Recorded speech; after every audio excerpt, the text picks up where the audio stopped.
Hello guys, അങ്ങനെ Kerala to Kashmir പോകുന്നതിൻ്റെ ഭാഗമായിട്ട് ഇപ്പോൾ ഹൈദരാബാദിൽ നിന്ന് മധ്യപ്രദേശ് പോകുന്ന റൂട്ടാണ്. വണ്ടിയുടെ കണ്ട പ്രാണികൾ മൊത്തം ഇരുന്നിട്ട് അടിച്ച് ചത്ത് കിടക്കാണ്. ഇത് കുഞ്ഞ് ചോരയൊക്കെ വരെ കിടക്കുന്നുണ്ട്. ഇന്ന് ഏകദേശം കവർ ചെയ്യാനുള്ളത് ഓൾമോസ്റ്റ് 900 കിലോമീറ്ററോളം കവർ ചെയ്യാൻ കിടക്കുന്നുണ്ട്. 950 കിലോമീറ്റർ, കഷ്ടിച്ച് 1000 കിലോമീറ്ററോളം ഇന്ന് ഹൈദരാബാദിൽ നിന്ന് മധ്യപ്രദേശ് കവർ ചെയ്യാൻ കിടക്കുന്നുണ്ട്. അപ്പോൾ അത് രാവിലെ 7 മണിക്കാണ് ഹൈദരാബാദിൽ നിന്ന് ഇറങ്ങിയേക്കണേ.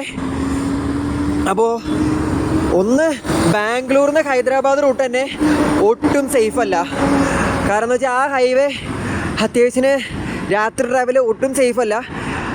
അങ്ങനെ എങ്ങനെയൊക്കെയോ ബാംഗ്ലൂരിൽ നിന്ന് ഹൈദരാബാദ് വരെ എത്തി. ഹൈദരാബാദിൽ റൂം എടുത്തു. പിന്നെ ദേ പെട്രോളൊക്കെയും ഒരു എൻ്റെ കന്നാസായ ചെറിയ ക്യാനിൽ കയറ്റി വെച്ചിട്ടുണ്ട്.